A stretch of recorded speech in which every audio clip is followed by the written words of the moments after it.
Hermanos, les invito a buscar en sus Biblias en Lucas capítulo 11.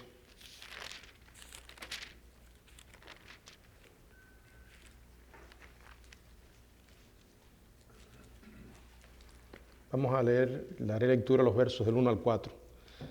Aconteció que estaba Jesús orando en un lugar y cuando terminó, uno de sus discípulos le dijo: Señor, enséñanos a orar, como también Juan enseñó a sus discípulos. Y les dijo: cuando oréis, decid: Padre nuestro que estás en los cielos, santificado sea tu nombre. Venga tu reino, hágase tu voluntad como en el cielo, así también en la tierra. El pan nuestro de cada día, dánoslo hoy. Y perdónanos nuestros pecados, porque también nosotros perdonamos a todo lo que nos deben. Y no nos metas en tentación, mas líbranos del mal. Padre, gracias por tu palabra, gracias por esta oración modelo, donde tu Hijo nos enseñó a orar. Ahora te pedimos, Señor, que tú nos ayudes a reflexionar en ella y que nos guíes a toda verdad. En el nombre de Cristo. Amén. Bueno, hermano, continuamos con esta serie de estudios sobre el Evangelio de Lucas y especialmente sobre la oración modelo. Estamos en la segunda parte, Padre y Santo. Leemos en el verso 2 de este capítulo 11 la frase que dice Padre, y luego la que sigue, santificado sea tu nombre. Cuando Jesús prometió las palabras que aparecen en Juan, en el capítulo 14, en el verso 13, Juan 14, 13, dijo Jesús: y todo lo que pidieres al Padre en mi nombre, lo haré para que el Padre sea glorificado en el Hijo. Aquí da una promesa gloriosa, una promesa extraordinaria para todos aquellos que somos hijos de Dios. Y aquí Jesús está enseñando específicamente que el propósito de la oración es mostrar la gloria de Dios. Dice, para que el Padre sea glorificado en el Hijo. Y en consonancia con ese principio, la oración modelo se centra en Dios. Ya hemos estado hablando algunas de estas cosas y queremos repetirlas. Por ejemplo, nos revela la paternidad de Dios, Padre, nos revela su santidad, santificado sea tu nombre, nos revela su proclamación, la proclamación de su regreso, venga tu reino, nos revela su plan, hágase tu voluntad, nos revela su provisión, el pan nuestro de cada día, dánoslo hoy, nos revela su perdón, perdónanos nuestras deudas, nos revela su protección, no nos metas en tentación. Bueno, de las dos primeras verdades que se enfocan en la persona de Dios son el tema de este estudio. La paternidad de Dios, Dios como Padre, y su santidad, ese clamor de santificado sea tu nombre. Hermanos, ver a Dios como Padre y ver a Dios como Santo conserva el equilibrio entre lo que es su trascendencia y su inmanencia. Conserva el equilibrio entre lo que es su amor compasivo como Padre y su gloria majestuosa como Santo. Mantiene el equilibrio entre intimidad con Él como Padre y reverencia con Él como Santo. Vamos a considerar estas dos características que nos revela de Dios esta oración modelo en esas palabras. Padre, santificado sea tu nombre. Bueno, primero, Dios como Padre. Dios es nuestro Padre. Y eso implica que tenemos una relación muy especial con Él. De hecho, nos recuerda que somos parte de la familia de Dios. La primera palabra en la oración de Jesús la diferencia profundamente de todas las oraciones judías de la época. En el Antiguo Testamento nunca se refirió el Antiguo Testamento a Dios como Padre.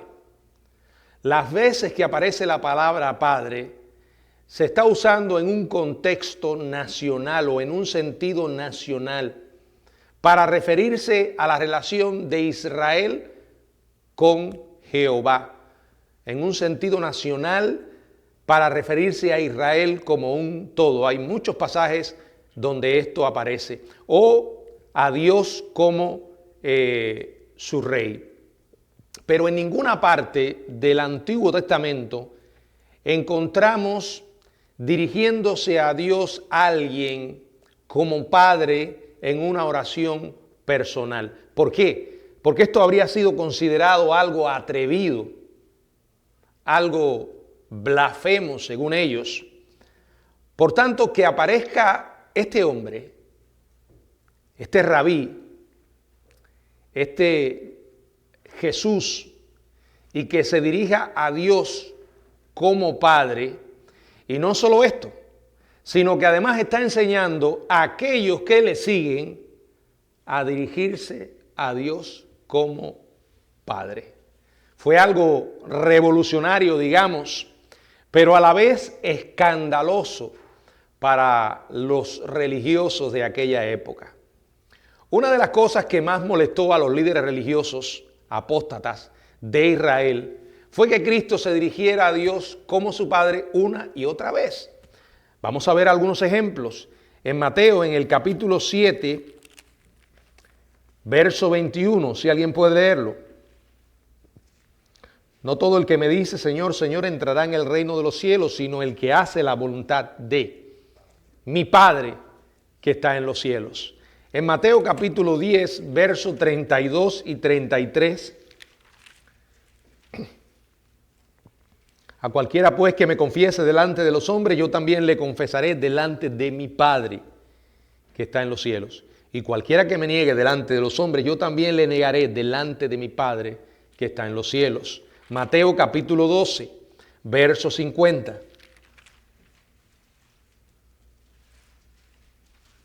Porque todo aquel que hace la voluntad de mi Padre que está en los cielos, ese es mi hermano y hermana y madre.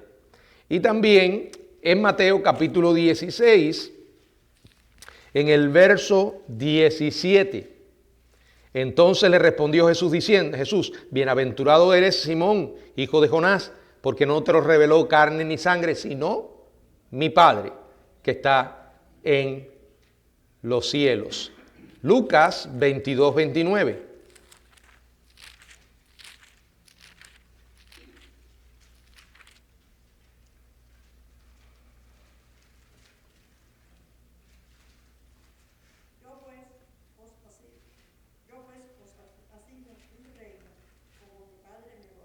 Como mi Padre. En Juan capítulo 8, verso 54.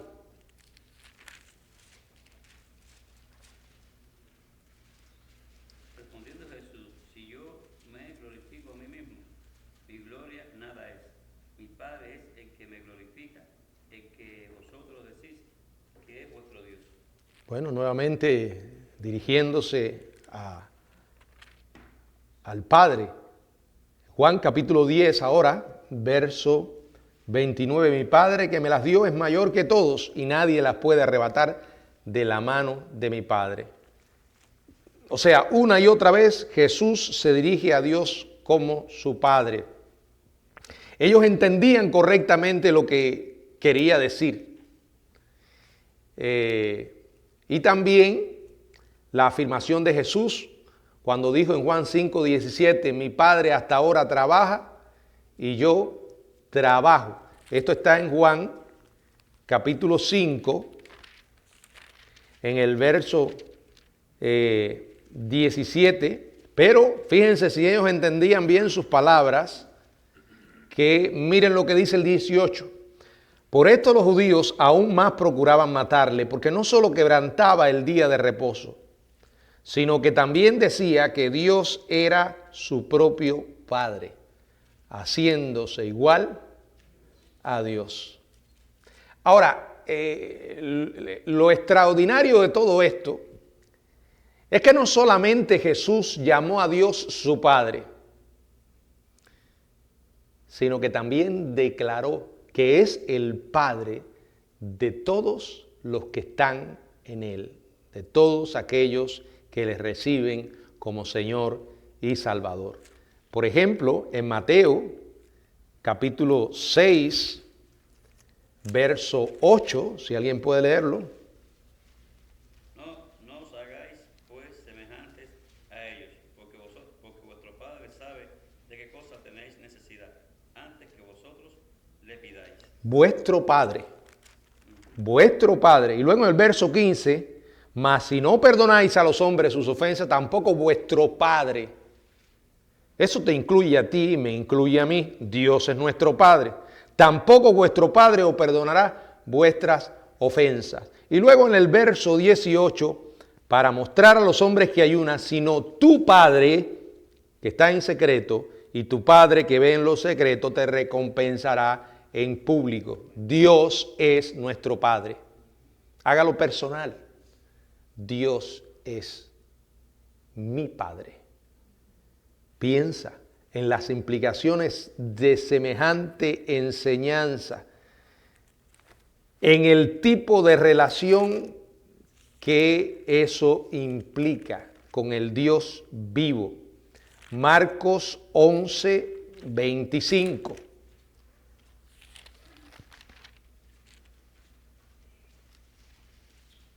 Y cuando estéis en oración, cuando estéis orando, perdonad si tenéis algo contra alguno, para que también vuestro Padre, que está en los cielos, os perdone vuestras ofensas. Y está esa extraordinaria declaración que Jesús hizo después de haber resucitado en Juan capítulo 20. En el verso 17, le dijo a María Magdalena, Juan 20, 17, no me toques, pues aún no he subido a mi Padre. Ve a mis hermanos y diles, subo a mi Padre y a vuestro Padre, a mi Dios y a vuestro Dios. Ahora, es importante que entendamos que la palabra griega que se traduce Padre es pater, pero el término arameo, que era el lenguaje comúnmente hablado por el pueblo judío, en el término arameo es Abba, y es una expresión usada por niños, una de las primeras palabras que un chiquillo aprendía a decir, es como decir papi o papá, una expresión aún más íntima. Piénselo. Los cristianos tenemos el privilegio de entrar a la presencia del Creador y del soberano Rey del universo y dirigirnos a Él en términos tiernos e íntimos. ¿Puedo decirle papá? ¿Puedo decirle papi? No creo que hay falta de respeto en eso. Porque un hijo se dirija a su padre con estos términos, no le está faltando el respeto. Es una expresión de intimidad. Y eso es lo que nos recuerda esto. Tenemos que ver a nuestro Dios como nuestro Padre, como nuestro papá, de una manera íntima, de una manera muy personal. Esto nos recuerda que somos parte de su familia. Nos recuerda que aunque todavía somos pecadores, somos amados, somos redimidos. Él nos ha concedido la vida eterna y gracias a Jesucristo podemos ir ante nuestro Padre. No se nos puede olvidar. Fíjense que en Mateo capítulo 6, en el verso 9, cuando se enseña a orar, es Padre, ¿qué? Nuestro. Padre nuestro. Ahora entendamos algo. Dios no es Padre de todo el mundo, Hay un sentido en que es padre y es el sentido de ser el creador de todos los seres humanos. Por ejemplo, en Hechos, capítulo 17, pero padre en el concepto de intimidad y relación, no. Hechos 17, 29, dice la Biblia, siendo pues linaje de Dios, no debemos pensar que la divinidad sea semejante a oro, a plata o piedra o escultura de arte y de imaginación de hombre. Cuando dice linaje de Dios es creación de Dios a su imagen. Pero en un sentido relacional, Dios solo es padre de aquellos que son parte de su familia a través de Jesucristo. ¿Cómo lo sabemos? Porque Jesús se encargó de aclararlo. Hoy en día la gente a veces quiere estirar el amor de Dios a un nivel en el que la Biblia no lo presenta. Como por ejemplo querer llamar hermanos y hermanas a aquellas personas que no conocen a Cristo o que pertenecen a una secta, a una religión falsa, o a aquellos que ni siquiera pertenecen a ninguna religión, ni viven para Dios. No solamente dice que son mis hermanos y hermanas, sino también es Dios nuestro Padre. No es nuestro Padre. En una ocasión, en Juan capítulo 8, verso 42, el Señor se encargó de aclarar esto a los escribas y fariseos. ¿Qué dice Juan 8, 42? Si vuestro Padre fuese Dios, ciertamente me amaríais, porque yo de Dios he salido, y he venido, pues no he venido de mí mismo, sino que Él me envió. Si fueses de Dios, me amaríais. O sea, es importante considerar a quién llamamos, llamamos hermano, o a quién Dios llama hijos. La pregunta es, ¿qué piensan ellos de Jesús? Para ellos, ¿quién es Jesús? Verso 44, vosotros sois de vuestro padre el diablo, y los deseos de vuestro padre queréis hacer. El diablo también es padre de los perdidos, de aquellos que nacen sin Cristo, condenados. Cuando conocemos a Cristo, dice Juan 1:12, que nos ha dado potestad, la facultad de ser llamados hijos de Dios. Y con el término hijos de Dios podemos decir lo mismo. Todos los seres humanos son hijos de Dios en el sentido de que fueron creados por Dios, pero no en el sentido relacional de ser parte de su familia. Solo aquellos que conocen a Jesucristo. El mismo apóstol Juan establece la diferencia cuando dice que están, en Juan, primera de Juan 3:10, dice que están los hijos de Dios y están los hijos del diablo. Por cierto, no hay un tercer tipo de hijo. La Biblia es clara en que hay dos familias. Ahora, esta paternidad es el fundamento de toda oración.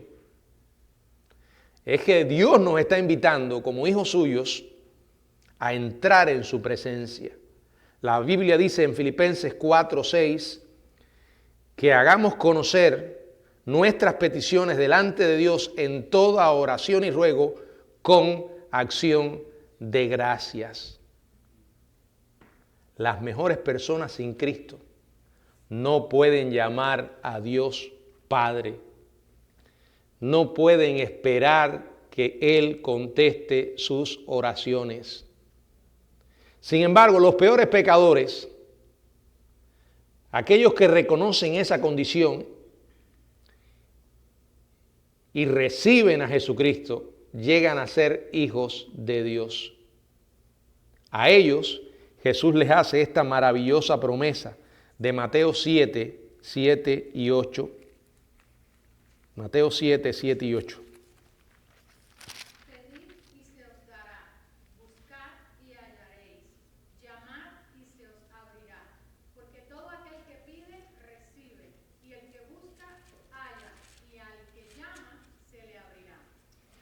Y él emplea precisamente la ilustración de la relación terrenal de los padres con sus hijos, cuando dice en el verso 9 al 11, ¿qué hombre hay de vosotros que si su hijo le pide pan, le dará una piedra? O si le pide un pescado, le dará una serpiente. Pues si vosotros, y aclara, siendo malos, porque somos malos, no somos buenos, lo dice Jesús, sabéis dar buenas dádivas a vuestros hijos, cuánto más vuestro Padre que está en los cielos dará buenas cosas a los que le pidan. Dios es nuestro Padre. Porque Dios es nuestro Padre, podemos ir a Él con toda confianza. Porque Dios es nuestro Padre, podemos tener una intimidad profunda con Él. Necesitamos ver cómo miramos nosotros a Dios. Por ejemplo, si pensamos seriamente en la paternidad de Dios, podemos decir que esta paternidad resuelve varios asuntos claves. Por ejemplo, si Dios es nuestro Padre, resuelve en primer lugar el asunto del temor. El Dios vivo y verdadero es un Dios de amor, es un Dios de gracia, es el Dios de compasión, es el Dios de bondad. Tal Dios no existe en las religiones falsas. Bueno, en realidad la Biblia define que en realidad esos dioses, fuera del Dios vivo, y dioses con minúscula, no son más que vamos a leer Deuteronomio 32, 17, si alguien puede encontrarlo y leerlo rápido. 17. Sacrificaron a los demonios y no a Dios, a dioses que no habían conocido, a nuevos dioses venidos de cerca que no habían tenido vuestros padres. En realidad, cuando se adora a alguno de esos dioses, sea el que sea, ¿a quién se está adorando? A los demonios. Y la verdad es que los que conocemos los demonios por la presentación que dan las Escrituras, no pueden manifestar actitud fraternal, amorosa, compasiva, un corazón tierno, nada de eso. Llegar a conocer al Dios verdadero es ser liberado del temor paralizante asociado con la adoración a dioses falsos. Porque Dios es una persona y Él nos recibe como Padre y nosotros somos sus hijos. La Biblia dice en el Salmo 103, verso 13, Salmo 103, 13. Como el Padre se compadece de los hijos, se compadece Jehová de los que le temen. Ahora para nosotros el temor a Dios no es miedo, sino respeto, reverencia.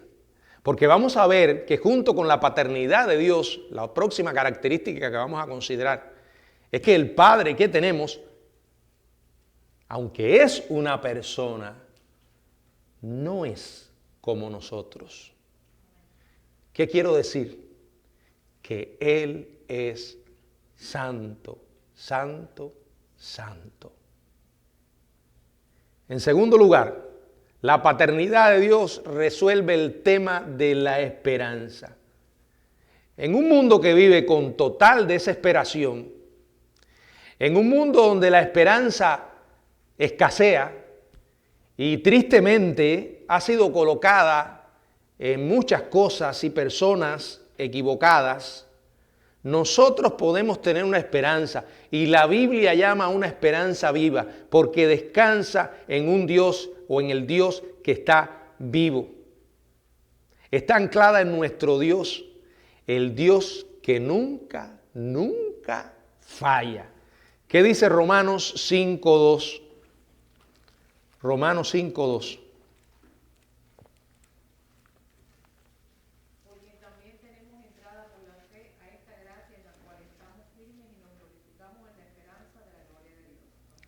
Esperamos a nuestro Dios. Nos ha dado una esperanza. Por cierto, esa esperanza está reservada en el cielo. Colosenses 1:5.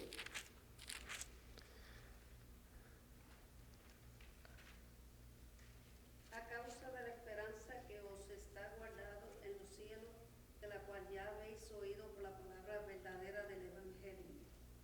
Esperanza guardada en los cielos. ¿Y saben qué? Esa esperanza la podemos tener por medio de Jesucristo. Ese pasaje que usted leyó, por favor, léame el 27 ahora del capítulo 1. El 27, Colosenses 1:27. Quienes Dios quiso dar a conocer la riqueza de la gloria de este misterio entre los gentiles, que es Cristo en vosotros, la esperanza de gloria. Por eso podemos tener esperanza, porque tenemos a Cristo. Tercero, la paternidad de Dios resuelve el asunto de la soledad. Esa ausencia momentánea de compañía de otra persona. O sea, no la ausencia momentánea de la compañía de otra persona, sino la soledad cósmica que resulta de negar que Dios exista.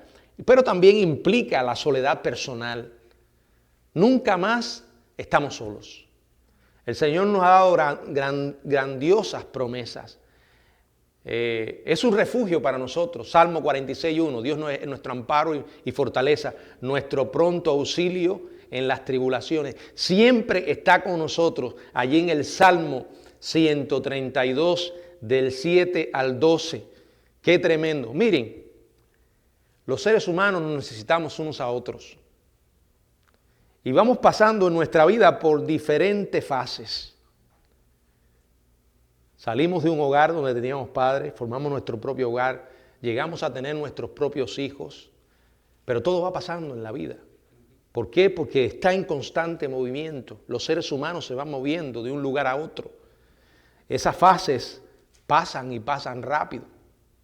Y de pronto nos encontramos en una etapa donde la soledad en el sentido humano se hace mayor. Pero qué bueno saber que Dios, nuestro Padre, no cambia. Es el mismo ayer, hoy y por los siglos. Y su presencia siempre es real. Y siempre estará a la distancia de una oración. He aquí yo estoy con vosotros todos los días hasta el fin del mundo. Y si todavía eso no es suficiente, también tenemos, y este es el Dios nuestro, el cual nos guiará aún más allá de la muerte.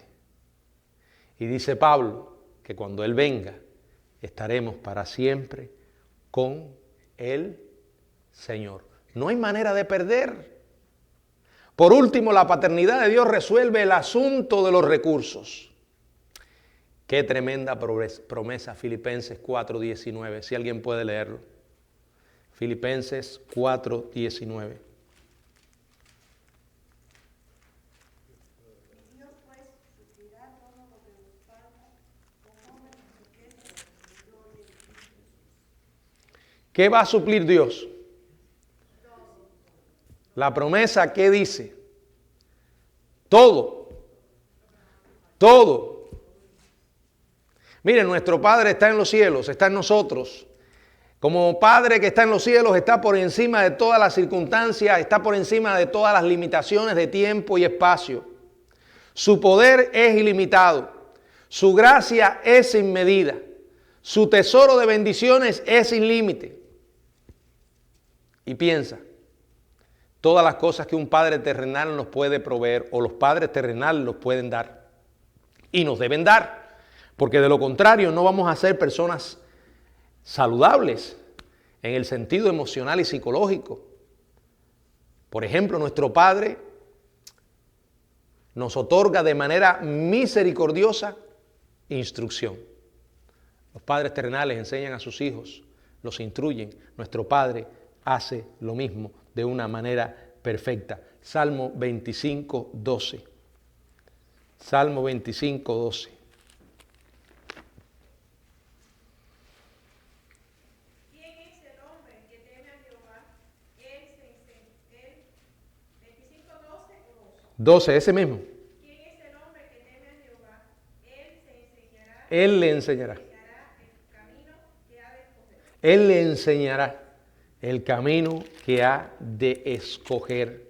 En el Salmo 32, verso 8, te haré entender y te enseñaré el camino en que debes andar. Nos brinda instrucción, nos brinda consuelo, sin importar el dolor que esté llenando nuestro corazón. Aunque ande en valle de sombra de muerte, no temeré mal alguno, y la razón, porque tú estarás conmigo. Tu vara y tu cayado me infundirán aliento. No solamente nos enseña, nos consuela, también nos corrige. Hebreos 12:6. Hebreos 12:6.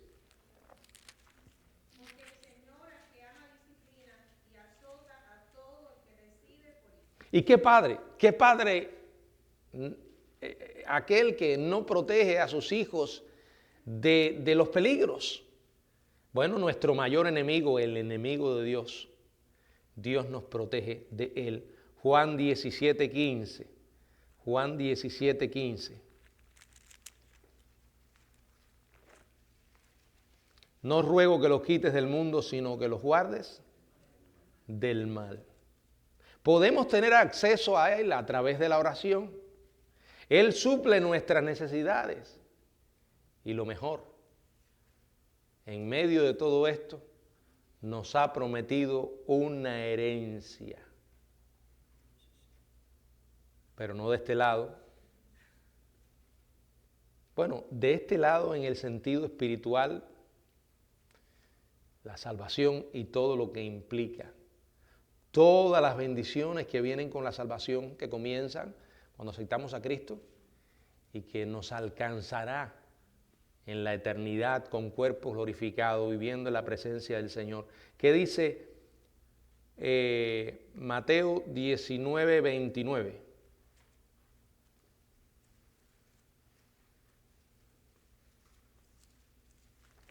Y cualquiera que haya dejado casa, o hermanos, o hermanas, o padre, o madre, o mujer, o hijos, ¿no?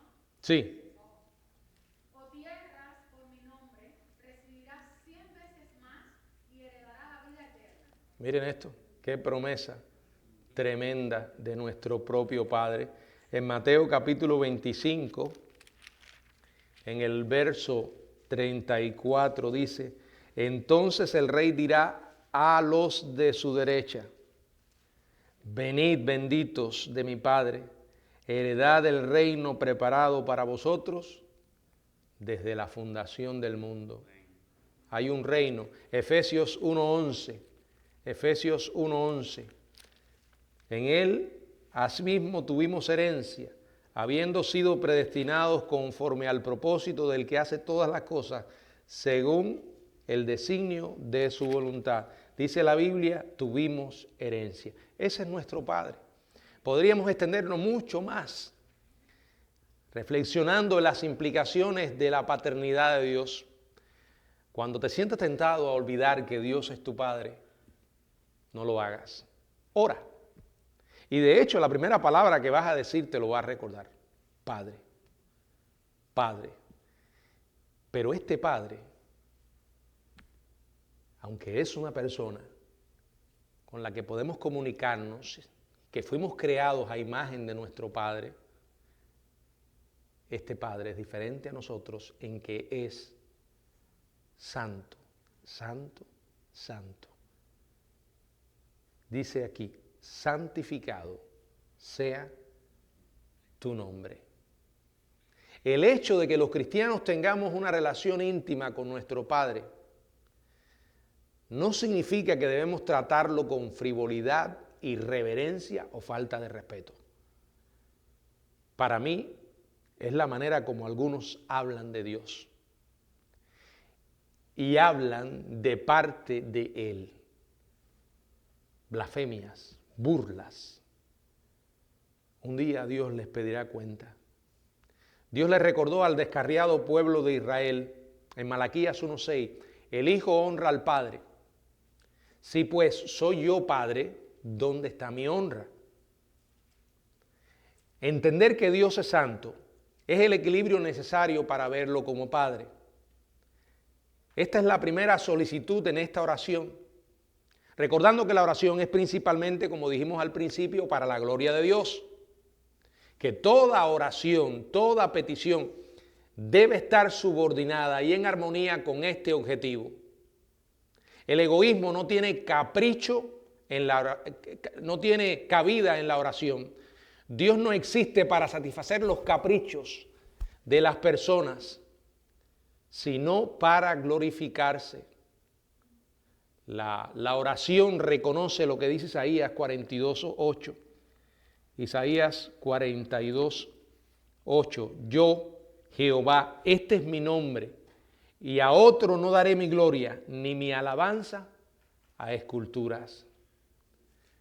Por eso nos acercamos a Él, como dice la Biblia, dad a Jehová la gloria debida a su nombre. Padre, santificado. ¿Qué significa esta palabra? En el contexto en que Jesús la enseñó, significa reconocer que el nombre de Dios merece que se le diferencie, merece que se le exalte por encima de todo lo creado. Porque en este sentido, Dios está separado de todo lo que creó. Él existe en una esfera distinta. Tiene sabiduría y conocimiento mucho mayor que los nuestros. Santificar el nombre de Dios es creer que Dios es quien se ha revelado en las Escrituras. Y es llevar una vida consciente de ese Dios. Y eso implica vivir con una conducta bajo el temor a Dios, que es vivir consciente de la presencia de Dios en todo momento. Es apartar su nombre de todo lo común, de todo lo profano, de todo lo terrenal, de todo lo humano, de todo lo temporal. Es recordarnos que Él merece toda reverencia y respeto. Pero recuerden, como dije al principio, usted no va a respetar más a Dios porque lo trate de usted. Hay creyentes que tienen la costumbre de orar y para dirigirse a Dios lo tratan de usted. No tengo problema con eso, cada uno ora como siente en su corazón. Ahora, el problema lo tengo con pensar que porque usted trate a Dios de usted, lo va a respetar más que aquel que lo trate de tú, ¿verdad? El problema de la reverencia es el tener en nuestra mente quién es Él. No podemos perder el equilibrio, podemos tener intimidad, profunda intimidad con nuestro Dios, pero no podemos dejar de respetarlo y reconocer que es santo. Llevar una vida que santifique a Dios empieza en el corazón. Y al usar la palabra que aquí se traduce santificado, estamos recordando lo que dijo Pedro en 1 de Pedro 3:15. Santificad a Dios en vuestros corazones. ¿Qué quiso decir?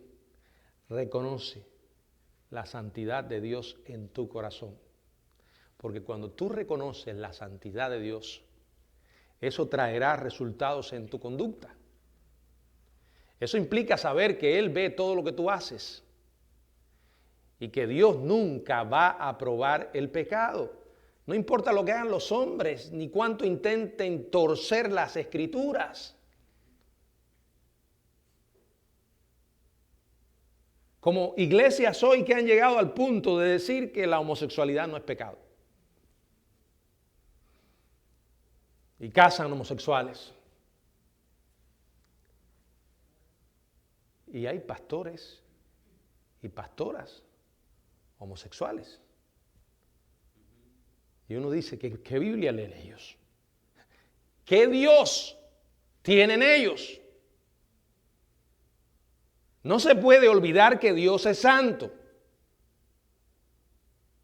Y es santo en el sentido de que es diferente, apartado de todo lo creado. Y por esa santidad Dios envió a su Hijo.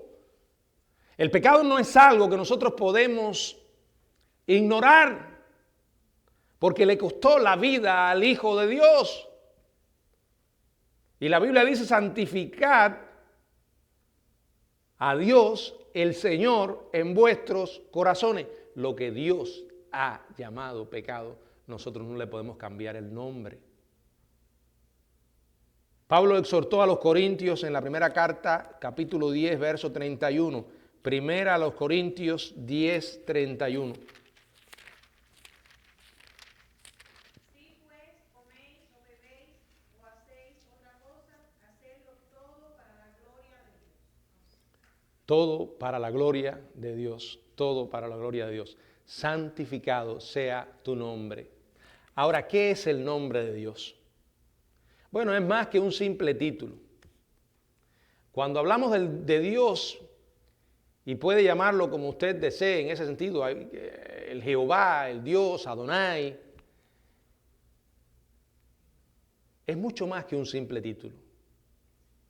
Es todo lo que Él es, toda su naturaleza, todos sus atributos, todo su carácter.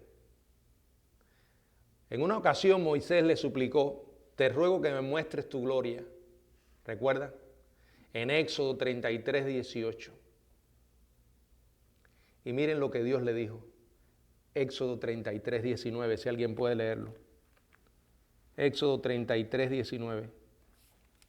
Y le respondió: yo haré pasar todo mi bien delante de tu rostro, y proclamaré el nombre de Jehová delante de ti, y tendré misericordia del que tendré misericordia, y seré clemente para con el que seré clemente. Y en cumplimiento de esta promesa, Dios le enunció algunos de sus atributos a Moisés. En el capítulo 34, en el verso 6 y verso 7, y pasando Jehová por delante de él, proclamó: Jehová, Jehová, fuerte, misericordioso, piadoso, tardo para la ira y grande en misericordia y verdad, que guarda la misericordia a millares, que perdona la iniquidad. Fíjense que dice que perdona, no que ignora la iniquidad. Que perdona la iniquidad, que perdona la rebelión, que perdona el pecado, y que de ningún modo tendrá por inocente al malvado, que visita la maldad de los padres sobre los hijos, y sobre los hijos de los hijos hasta la tercera y cuarta generación. Y por cierto, todos, a la luz de la Biblia, somos malvados. Los cristianos podemos tener acceso al Dios Santo a través de Jesucristo. No pudimos hacer nada para agradarle, y no podemos hacer nada para ganarnos su agrado. Ya nos aceptó en Cristo.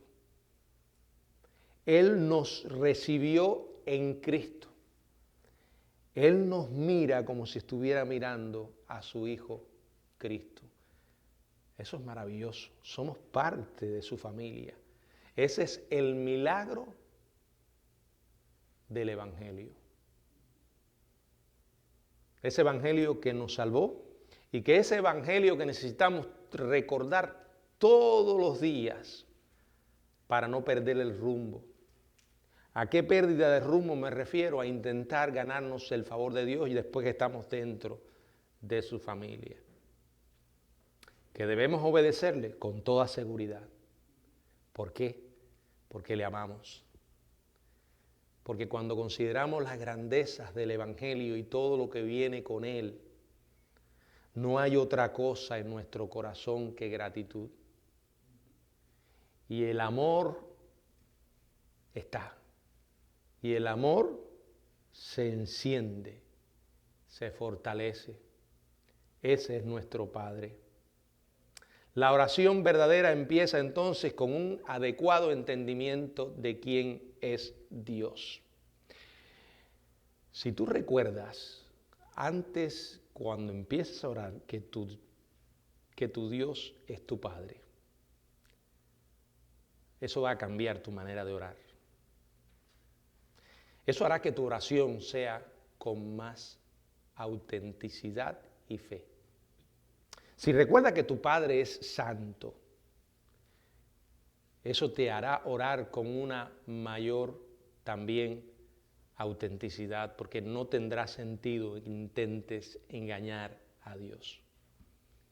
Tú me puedes engañar a mí o puedes engañar a otro, yo puedo hacer lo mismo contigo, pero no a Dios.